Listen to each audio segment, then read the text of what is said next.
रंजन को तो कभी शिकायत का मौका नहीं दिया, पूछ लीजिए आप। हमें तो दिया है आपने। नहीं, आपसे भी आपने कहा तो हम आ गए।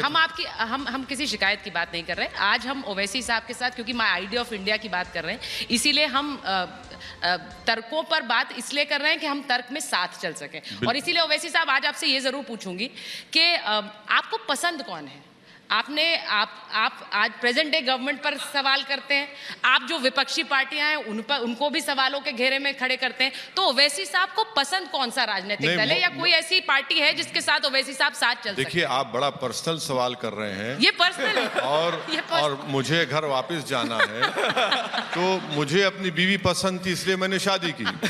तो पसंद उस हद तक रुक जाती है, उसके बाद कोई पसंद नहीं रहती है। और मुझे जुनून है अपनी पार्टी के लिए काम करने का, और मेरा मकसद एक ही है कि मैं जब तक मुझे अल्लाह जिंदा रखे मैं काम करूंगा। अब ये पसंद नापसंद का सवाल नहीं है। देखिए, अब पसंद जो होती ना, वो इश्क और मोहब्बत की बुनियाद पर पसंद होती है कि जिंदगी भर मुझे इनके साथ गुजारना है। ये सियासत है, ये पॉलिटिक्स है। तो इसमें आप ये जो कॉलेज के जमाने में भाई हम मोहब्बत करते थे, पर वैसे साहब पसंद का क्या है? राजनीति बदलने की अगर आप बात करते हैं नहीं, तो पसंद का नहीं। आप एमआईएम की तो सरकार नहीं अभी बन सकती, नहीं, फिलहाल में तो मुझे बिल्कुल सही है, बिल्कुल। तो किसके साथ आपको लगता है? देखिए, पसंद अगर आप बोलेंगे कौन सा नेता पसंद है, तो मुझे कोई जरूरी नहीं कि मैं किसी को पसंद करूं।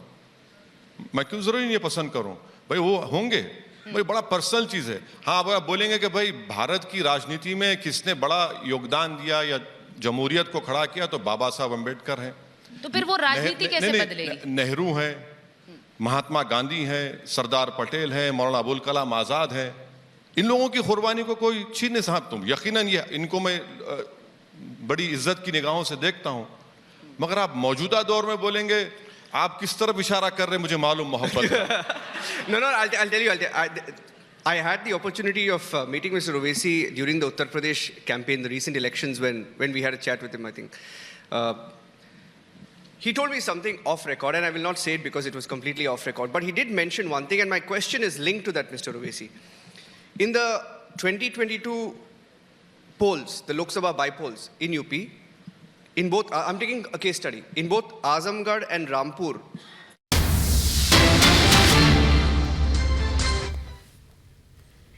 रिपब्लिक समिट में बोले असदुद्दीन ओवैसी, मुझे मुस्लिम नेता कहलाने की महत्वाकांक्षा नहीं है, कट्टरता को काबू करना होगा, ये ओवैसी ने कहा रिपब्लिक समिट में। और साथ ही ये भी कहा कि मेरा विजन है सबको आगे ले जाना, मैं चुनाव को लेकर जुनूनी हूं, अपनी पार्टी के लिए जुनून है। religion, no, all. कई राज्यों में चुनाव लड़ रही है, 3 राज्यों में आपकी पार्टी के विधायक हैं, सांसद भी हैं, आप खुद सांसद हैं।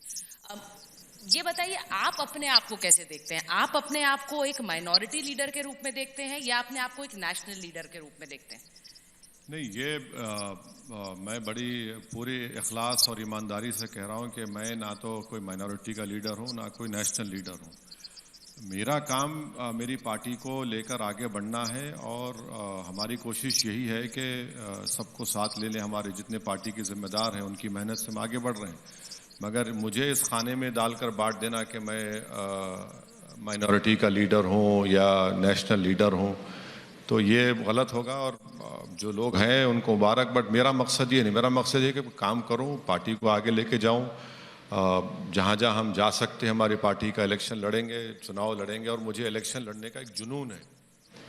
वो तो पता चल रहा है। हाँ, इलेक्शन लड़ने का जुनून है, वो पता चल रहा है, क्योंकि इस वक्त ओवैसी साहब की पार्टी 8 राज्यों में अपनी सियासी जो पकड़ है वो बनाने की तरफ है, क्योंकि आपके विधायक और सांसद हैं। लेकिन मैंने ये सवाल इसलिए पूछा था ओवैसी साहब, क्योंकि आप खुद जब सभाओं में जाते हैं, आप कहते हैं, आप अपने वोटर्स से कहते हैं कि ब्राह्मणों के नेता हैं, दलितों के नेता हैं, राजपूतों के नेता हैं, आपके नेता नहीं है। तो आप एक स्पेसिफिक कम्युनिटी को केटर नहीं करते हैं क्या? तो मेरा मकसद ये है कि भारत की राजनीति की एक तल्ख हकीकत है, एक सच्चाई है कि हर समुदाय का, हर कास्ट का, हर बरादरी का एक नेता है, चाहे वो किसी पार्टी में हो, रूलिंग पार्टी हो या पोजीशन हो या दूसरी रीजनल पार्टीज हो। मगर इसमें अगर आप देखेंगे तो नेता अगर किसी का नहीं है तो 14% माइनॉरिटीज़ का कोई नेता नहीं है और दलितों का भी कोई नेता नहीं है। और ये डेलिबरेटली एक साजिश के तहत ये कोशिश की गई है कि इनका कोई नेता ना हो, और इससे आप देखते हैं कि इनका जो डेवलपमेंट प्रोसेस है, एम्पावरमेंट का जो तरीक़ा है, वो नहीं हो पाता है। तो आप देख लीजिए कि जितने पार्लियामेंट में अगर जिस किसी के सेकुलर जो सो कॉल्ड सेकुलर पार्टीज़ हैं उनके पास अगर कोई मुस्लिम एमपी है, कितने मर्तबा वो इन इश्यूज़ पर बात करते हैं। जबकि हमारी जब स्पीच होती है पार्लियामेंट में तो सब आकर बैठते हैं, मैं बोलता आप बोलो ना, तो बोलते नहीं नहीं तुमको सुनने बैठे हैं। मतलब क्यों नहीं बोलते? नहीं, पार्टी हमारी नहीं बोलने देगी हमको। तो ये जो सेकुलरिज्म है ना, पॉलिटिकल सेकुलरिज्म को मैं कभी नहीं मानूंगा। संविधान का जो सेकुलरिज्म है मैं इसकी इज्जत करूंगा, उस पर जान भी कुर्बान करने करूंगा, मगर ये पॉलिटिकल सेकुलरिज्म को इस्तेमाल करके और दूसरी तरफ रूलिंग पार्टी की तरफ से जो नेशनलिज्म की बात करते हैं, बोले नहीं इसमें सब आ गए। सब कहाँ आते हैं इसमें? तो आप हर समुदाय को आप दे रहे हैं, आप लीडरशिप पैदा कर रहे हैं। अब मिसाल के तौर पर बिहार में अगर कोई नीतीश कुमार अगर किसी एक कन्विक्टेड मर्डरर को छोड़ रहे हैं, क्यों छोड़ रहे हैं? वो बड़े समुदाय के हैं, उनको इलेक्शन जीतना है। अगर बिल्किस बानो के कातिलों को छोड़ा जाए तो क्यों छोड़े? भाई वहाँ पे वो है। तो यही हम कह रहे हैं कि इससे भारत के लिए हमारी पॉलिटिकल। पर फिर ओवैसी साहब, एमआईएम एआईएमआईएम नेशनल पार्टी कैसे बनेगी? मैं उम्मीद करती हूँ क्योंकि आप एक राजनेता हैं, आप अपनी पार्टी का एक बड़ा लैंडस्केप देखते हैं, आप उसे एक नेशनल पार्टी के रूप में देखते हैं। अगर पार्टी नेशनल पार्टी बनेगी तो नेता को भी मुसलमानों वाली राजनीति से ऊपर आना पड़ेगा, जो सभाओं में आप कहते हैं, इसलिए बोल रही हूं। वही तो हम कह रहे हैं कि हम लीडरशिप पैदा करना चाहते हैं। हम ये कह रहे हैं कि आप मुझे लीडर मत बनाइए, आप बनिए, और वो होगा, आज नहीं तो कल होगा। अभी लगता है कि ऐसा होगा, नहीं होगा, मुझे यकीन है कि मेरी ज़िंदगी में होगा, और उसमें ना सिर्फ माइनॉरिटीज़ बल्कि दलित लोग भी आ रहे हैं बड़ी तादाद में। अब औरंगाबाद की मिसाल ले लीजिए, हमारे पास 27 कॉरपोरेटर थे, सबसे ज़्यादा दलित कॉरपोरेटर हमारे पास थे। हैदराबाद में आज देख लीजिए हमारे पास नॉन मुस्लिम कॉरपोरेटर्स हैं। तो ये काम चल रहा है, मगर अगर जो सबसे कमज़ोर है उसको अगर आप उठाने की बात कर रहे हैं तो उसमें कोई, मैंने समझता कि कोई गलत बात है उसमें। चुनाव है, आपकी पार्टी चुनाव लड़ रही है, कर्नाटक में चुनाव होगा, तेलंगाना में होगा, मध्य प्रदेश, राजस्थान, अगले साल लोकसभा चुनाव है। आपको लगता है ये जो तीसरे मोर्चे की बात बार बार होती है, ये एक हकीकत बन सकता है? ममता दीदी कोशिश कर रही हैं, अखिलेश यादव, आपके मित्र केसीआर, सब कोशिश कर रहे हैं कि एक तीसरा मोर्चा बन जाए 2024 से पहले। आपको लगता है वो हकीकत बन सकती है? देखिए, नरेंद्र मोदी ये चाहते हैं कि एक चेहरा उनके खिलाफ खड़ा हो जाए, और नरेंद्र मोदी को मालूम कि जिस दिन कोई चेहरा खड़ा हो जाएगा वो कामयाब हो जाएंगे। हम ये कह रहे हैं कि एक चेहरा नहीं, भारत के 540 लोकसभा की सीट में चेहरों को खड़ा करिए आप, तब देखिए खेल में मजा कितना आएगा। आप भारत की जनता को अपने साथ में लीजिए और बीजेपी के खिलाफ खड़ा करिए। आपके अपोजिशन यूनिटी से क्या होने वाला है? जनता को आप अपने साथ खड़ा करिए और बोलिए कि अनएम्प्लॉयमेंट मुद्दा है। आप उनको बोलिए कि भाई नीति आयोग की अगस्त 22 की रिपोर्ट है कि भारत में 87% लोग सिर्फ 27,000 रुपये महाना कमाते। आप उनको जाकर जनता को बताइए कि जो 20% गरीब हैं उनकी हाउस पर कैपिटा इनकम 50% कम हो गई, जो 20% दौलतमंद है उनकी 40% बढ़ गई। आप उनसे जाकर जनता को बताइए कि हाँ, हमको इकोनॉमिक ग्रोथ चाहिए, 10% चाहिए, रियल ग्रोथ चाहिए, नॉमिनल नहीं चाहिए।